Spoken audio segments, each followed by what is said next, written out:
Hi dears, welcome back to my channel. അപ്പോൾ ഇന്നലെ ഉച്ചയ്ക്കുള്ള അങ്കമാണ് ഇത്. അപ്പോൾ ഞങ്ങൾ രാവിലെ ചിക്കൻ മേടിച്ചിട്ടുണ്ടായിരുന്നേ. അപ്പോൾ കുറച്ച് ചിക്കൻ എടുത്ത് പൊരിക്കാൻ വേണ്ടിയിട്ട് ഞാൻ പുരട്ടി വെക്കുവാണ്. അപ്പോൾ അതിൽ മഞ്ഞൾപ്പൊടിയും മുളക് പൊടിയും ഉപ്പും പിന്നെ കുറച്ച് ഇഞ്ചി വെളുത്തുള്ളി പേസ്റ്റും കൂടെ അതിലിട്ടിട്ടുണ്ട്. ഇട്ടിട്ട് നന്നായിട്ട് പുരട്ടി വെക്കാവേ. അതിനുശേഷം ഞാൻ ചിക്കൻ വെക്കാൻ വേണ്ടിയിട്ട് ആദ്യം ചീനച്ചട്ടി വെച്ചിട്ട് അതിലെ ഗ്രാമ്പൂവും പട്ടയും ഇട്ടിട്ടുണ്ട്. അതിനുശേഷം ഇഞ്ചി വെളുത്തുള്ളി പേസ്റ്റും കൂടെ ഇട്ടിട്ട് അതിൻ്റെ ഒരു പച്ചമണം മാറുന്നത് വരെ ഒന്ന് വശക്കിയതിന് ശേഷം ഉള്ളി ഇട്ട് കൊടുക്കാം കേട്ടോ. അപ്പോൾ നമുക്ക് ഉള്ളി എന്നിട്ട് നന്നായിട്ട് ഞാനതിൽ ഉള്ളിയും എടുത്തിട്ടുണ്ട്, ഒരു 10-15 ചെറിയ ഉള്ളിയും കിറി വെച്ചിട്ടുണ്ട് കേട്ടോ. അപ്പോൾ രണ്ടും കൂടെ ആണ് ഇടുന്നത്. അപ്പോൾ അത് ഇട്ടിട്ട് നന്നായിട്ട് അതൊരു ബ്രൗൺ കളറാവണ വരെ നമുക്ക് വശക്കി എടുക്കാവേ. അതിനുശേഷം നമുക്ക് തക്കാളി ചേർത്ത് കൊടുക്കാവേ. ഇത് 2 തക്കാളിയാണ് ഞാൻ എടുത്ത് വെച്ചിരിക്കുന്നത്.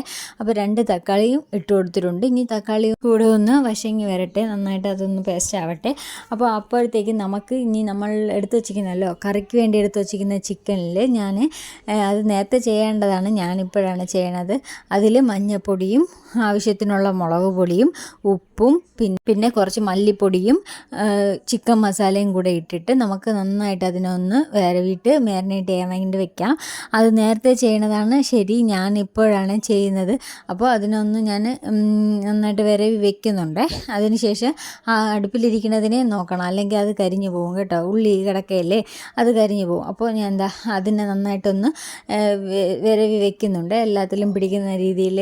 അപ്പോൾ അതിനുശേഷം അതിന് നമുക്ക് ആ സവാള ഇട്ട് വശക്കിയില്ലേ അതിൽ തന്നെ ഇട്ട് കൊടുക്കാം കേട്ടോ. അതെന്തായാലും കുറച്ച് സമയം ഞാൻ വച്ചിട്ടുണ്ടായിരുന്നു.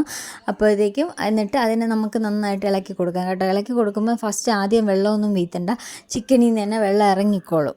അപ്പോൾ നമ്മൾ ഇടയ്ക്കിടയ്ക്ക് ഒന്ന് ഇളക്കി കൊടുക്കണേ, അല്ലെങ്കിൽ അടിയിൽ പിടിക്കും. അതുകൊണ്ട് ഒന്ന് ഇളക്കി കൊടുക്കാം. അപ്പോൾ അത് വേവട്ടെ കുറച്ച് സമയം, അതിൻ്റെ തന്നെ വെള്ളത്തിൽ അത് വേവട്ടെ. അപ്പോൾ നമുക്ക് ചിക്കൻ പൊരിക്കാൻ ഇപ്പുറത്തെ സൈഡിൽ ഇടാം കേട്ടോ. എന്നിട്ട് അത് ഒരു 5-10 മിനിറ്റ് അതങ്ങനെ തന്നെ കിടന്ന് വെന്തതിന് ശേഷം നമുക്കതിൽ വെള്ളം വീർത്താം കേട്ടോ, ആ ചിക്കൻ കറിയിൽ.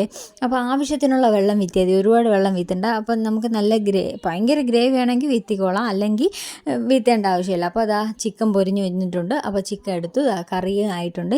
അപ്പോൾ ഇഷ്ടപ്പെട്ട വീഡിയോ ലൈക്ക് ചെയ്ത് സബ്സ്ക്രൈബ് ചെയ്ത് സപ്പോർട്ട് ചെയ്യണേ. താങ്ക്